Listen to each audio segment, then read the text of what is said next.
हम सब जानते हैं कि पिछले साल दिल्ली में दंगे हुए।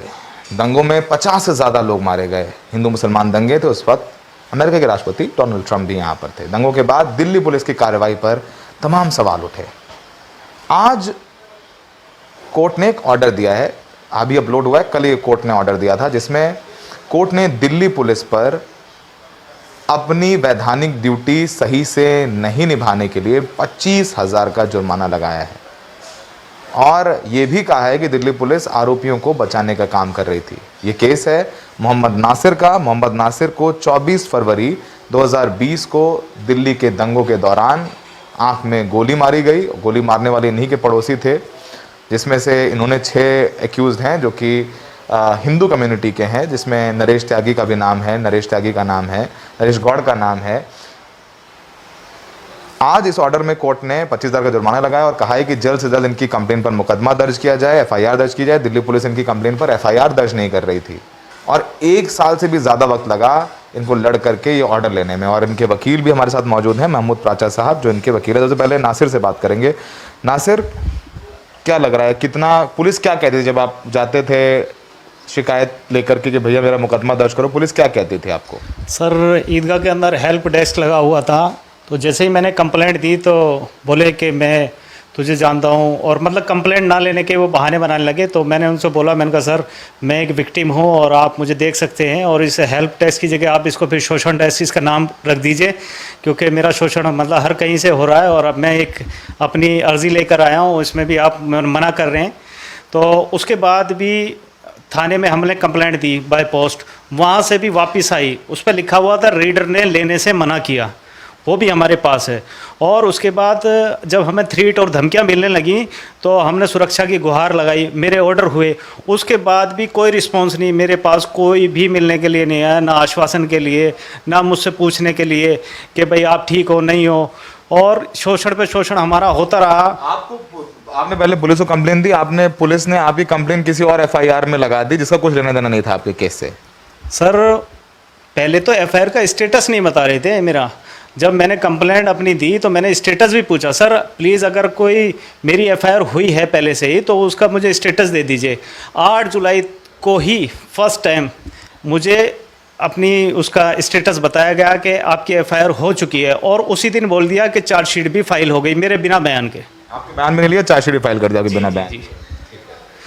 और उसके बाद सर हम तो बाबा साहब भीमराव अंबेडकर साहब ने जो हमें इस लायक बनाया कि हमें बराबर की हिस्सेदारी दी, और उसी को जो फॉलो प्राचा साहब करते हैं हमारे, और उनसे हमारी मुलाकात हुई और उस संविधान के हवाले से ही आज हमें इंसाफ मिला। आप कोर्ट गए मुकदमा दर्ज कराने के लिए, जैसे जजमेंट मिला। आप 25-24 तारीख को आप अपनी बहन का इलाज करा के लेके घर आ रहे थे, तो आपकी गली में ये कौन लोग थे जिन्होंने आपके ऊपर गोली चलाई?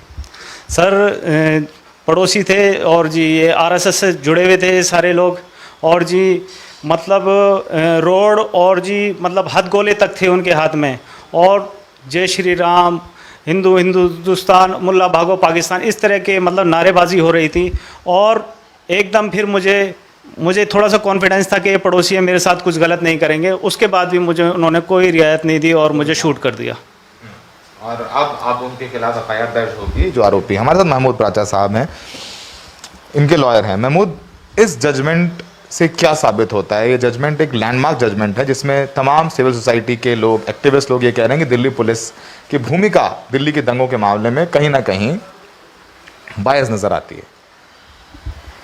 देखिए, सबसे पहले तो एक बात ये है कि ये इन हमलों को दिल्ली में जो हुए, एक पर्टिकुलर विचारधारा ने जो किया, एक आरएसएस और बीजेपी के लोगों ने जानबूझ के अपने राजनीतिक फ़ायदा उठाने के लिए, जिसमें होम मिनिस्ट्री तक बैठी उनकी टॉप लीडरशिप, अमित शाह सब इन्वॉल्व हैं। ये सबूत निकल के धीरे धीरे आ रहे हैं। जो ये जजमेंट जो यादव साहब ने, विनोद यादव साहब जो एडिशनल सेशन जज हैं कड़कड़डुमा में और स्पेशल जज हैं दिल्ली के राइट्स के लिए, उन्होंने जो जजमेंट दी है, ये पुरानी जो फाइंडिंग्स आई हैं अब तक की, जिसमें दिल्ली हाई कोर्ट ने भी और दूसरे कोर्ट्स ने भी ये फाइंडिंग दी है कि पुलिस बायस तरीके से काम कर रही है इसमें। एक हमने पहले भी एक ऑर्डर चैलेंज किया था दिल्ली हाई कोर्ट में, जस्टिस कैथ ने उसमें एक ऑर्डर भी किया था, जिसमें एक जॉइंट कमिश्नर साहब ने ऑर्डर ये किया था कि हिंदू लोगों के खिलाफ एक तरह से इन्वेस्टिगेशन होनी चाहिए और दूसरे लोगों के साथ दूसरी तरह होनी चाहिए, और हिंदुओं के साथ ऐसा इंडियन एक्सप्रेस ने स्टोरी की। इसने स्टोरी की थी और हम वो कोर्ट गए थे, तो कोर्ट ने भी उसमें ये कहा था कि ऐसा नहीं होना चाहिए।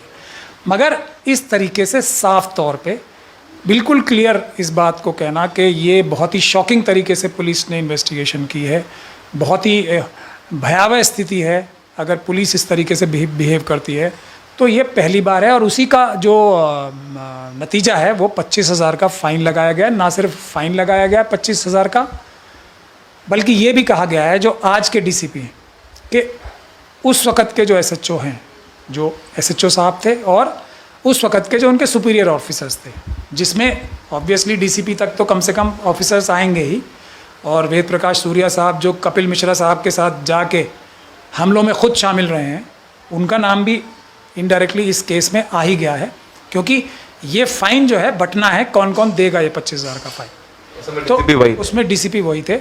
अब चाहे तो उनको अगर एक पुरस्कार राष्ट्रपति जी से मिलेगा, उसमें भी कुछ पैसे मिलते हैं, उसमें से अपना ये फ़ाइन दे दें या जिस प्रकार से भी दें, वो एक दिगर बात है। जो जजमेंट है इसका व्यापक असर क्या देखते हैं प्राचा साहब आप, बाकी जो केसेस चल रहे हैं उनका?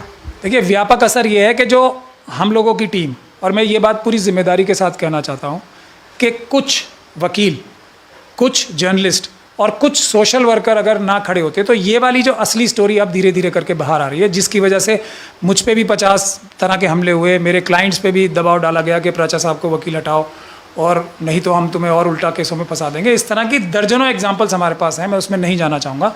लेकिन अगर ये चंद लोग, कुछ वकील, कुछ जर्नलिस्ट और कुछ सोशल वर्कर नहीं खड़े होते तो नैरेटिव यही हो जाता कि मुस्लिम कम्युनिटी ने हमला किया, सीए एनआरसी के खिलाफ जो प्रदर्शन कर रहे थे उन लोगों ने देश के खिलाफ साजिश की, उन लोगों ने पूरे समाज के खिलाफ साजिश करके हमले की। ये नैरेटिव आज इस जजमेंट से साफ तौर पे टूट गया है कि दिल्ली पुलिस के कुछ भ्रष्ट अधिकारी पूरी तरीके से जो आरएसएस और बीजेपी के जो ऑफिस बेयरर्स हैं, जहाँ उनसे कनेक्टेड लोग हैं, उनके खिलाफ। प्राचा साहब के व्यूज़ हैं, नहीं, मैं ही बोल रहा हूँ तो मेरे ही व्यू होंगे शुक्ला जी, आप इस बात को, मैं बोल रहा हूँ तो मेरे ही व्यूज़ हैं, और ऑब्वियसली लॉ भी यही कहता है कि प्लेटफॉर्म का कोई जिम्मेदारी नहीं होती है।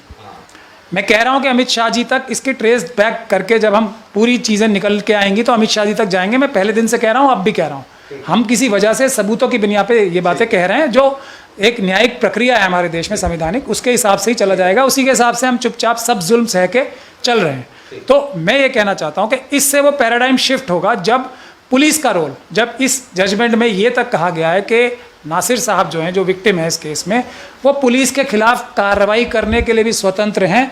लेकिन इस जजमेंट में पुलिस ने क्या क्या गलतियां की हैं, कानून के हिसाब से दिल्ली हाईकोर्ट रूल्स की क्या धज्जियां उठाई हैं, उड़ाई हैं, पुलिस जो सीआरपीसी है उसकी क्या धज्जियां उड़ाई हैं, जो पुलिस की संवैधानिक जिम्मेदारी है कुछ अफसरों ने क्या धज्जियां उड़ाई हैं, और वो क्रिमिनल एक्ट्स हैं। इसीलिए ये आज़ादी भी नासिर साहब को दी गई है कि वो पुलिस के खिलाफ एक्शन करें।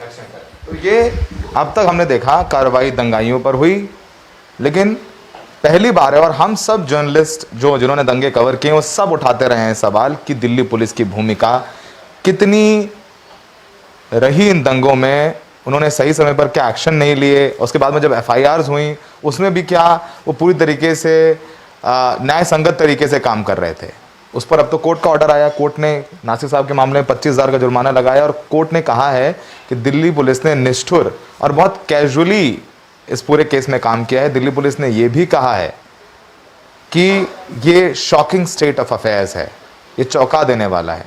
दिल्ली पुलिस ने कहा है कि इस केस में लगता है कि दिल्ली पुलिस आरोपियों को बचाने का काम कर रही थी।